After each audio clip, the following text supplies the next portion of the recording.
हमने ये देखा कि सर आपने एक बात बोली थी और फिर उस बात पे क्रिटिसाइज बहुत होता है। ये इस चैप्टर में हम ये डिस्कस करते हैं कि बिटकॉइन आपने बोला कि माइनर्स जो हैं उनको एक कंप्यूटिंग करनी पड़ती है, एक कंप्यूटिंग पावर एक जनरेट करनी पड़ती है एक रिडल को सॉल्व कर लेंगे वो नंबर ढूंढने के लिए। वो एक तरीके की गेम, एक सुडोकू गेम की आपने बात करी।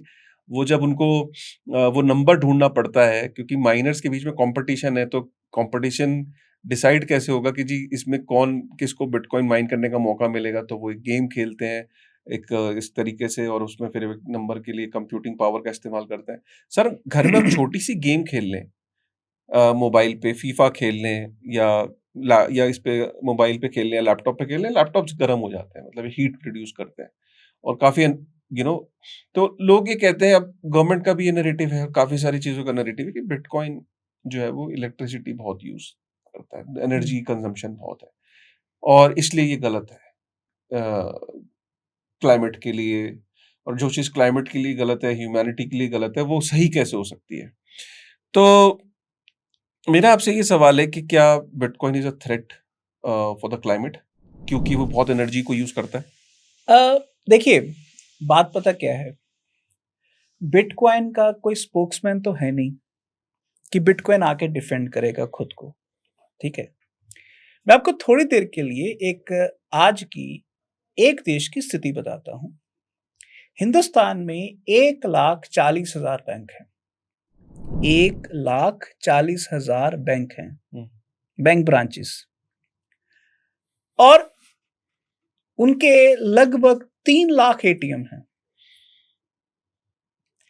हर बैंक ब्रांच में एसी होते हैं, एवरेज 4 एसी होते हैं। एक एटीएम में 1 या 2 एसी होते हैं। ठीक है, अगर मैं आपसे सिंपल सा सवाल पूछूं कि हिंदुस्तान में जितनी बैंक ब्रांचेस हैं और जितने एटीएम्स हैं, उनमें ज्यादा नहीं तो कम से कम 10 लाख एसी रोज चलते होंगे। 10 लाख एसी, 10 लाख एसी को अगर आप किलोवाट आवर से मेगावाट आवर में कंप्लीट करें उसकी मेजरमेंट, तो ये कई हजार मेगावाट एनर्जी सिर्फ एसी को चलाने के लिए है। और फिर सोचिए कंप्यूटर्स, वहां कंप्यूटर्स हैं, लाइट्स हैं, पंखे हैं और बहुत किस्म की इलेक्ट्रॉनिक, गाड़ियों से एम्प्लॉइज आ जा रहे हैं। तो अगर आप तो आपसे पूछा जाए कि हिंदुस्तान का बैंकिंग सिस्टम कितनी एनर्जी कंज्यूम कर रहा है, तो बड़े आराम से आप कह सकते हैं कि ज्यादा नहीं तो 10,000 मेगावाट तो कर रहा होगा। 10,000 मेगावाट, इतनी बिजली से आप 4 शहर पूरे चला सकते हैं साल भर। अब बिटकॉइन एक ऐसा सिस्टम है जो टेक्निकली दुनिया की सारी पॉपुलेशन यूज कर सकती है। तो आप इंडिया के एसी, इंडिया के बैंकों के energy level, Bangladesh, Europe, Japan, south Korea, तो आप पाएंगे कि बैंकिंग सिस्टम जो एनर्जी कंज्यूम कर रहा है वो बिटकॉइन से बहुत ज्यादा है। बट वो सर ह्यूमैनिटी के लिए बैंकिंग कितना इंपॉर्टेंट रोल प्ले करता है ना। तो सवाल ये है कि बिटकॉइन और जो क्रिप्टो के बाकी चेन्स हैं, क्या उससे बैंकिंग नहीं हो सकती? हो सकती है।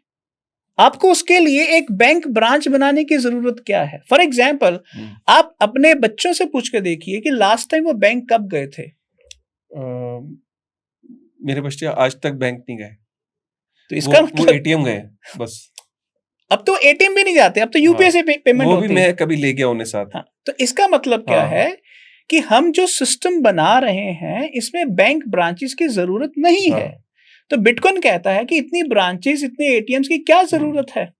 अगर डिजिटल कैश से ट्रांजैक्शंस हो सकती हैं तो बैंक ब्रांचेस की, एटीएम्स की जरूरत ही नहीं है। एग्जैक्टली।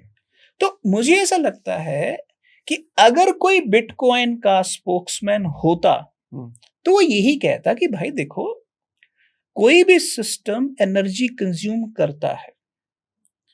आप मुझे बताइए कि बैंकिंग सिस्टम जितनी एनर्जी कंज्यूम कर रहा है और जितना वो उसके अंदर फेलियर कंट्रोल के इश्यूज हैं, उस मुकाबले में बिटकॉइन में जो एनर्जी कंज्यूम हो रही है और उसके अंदर जो सेफ्टी के एडवांटेजेस हैं, अगर दोनों में चॉइस करनी हो तो फिर आप क्या करोगे?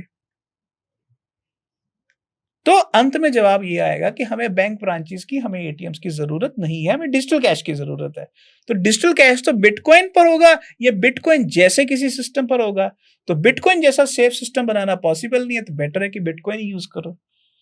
तो जो चीज अगले 100 साल के लिए हमें चाहिए, आप उसके ऊपर ये लांछन लगाओ कि ये एनर्जी गजलर है, तो भाई उसकी एनर्जी गजलर की जो लांछन को अगर आपने ठीक करना है, तो पहले आप अपनी सिस्टम के अंदर जो एनर्जी यूज कर रहे हो बैंकिंग सिस्टम के, उसको घटाओ। तो आपको अल्टीमेटली समझ में आ जाएगा कि बिटकॉइन जो कर रहा है वो सही कर रहा है। सर आपका रेज्यूमे रेडी? सतोशी नाकामोटो ने मांगा स्पोक्स पर्सन के लिए।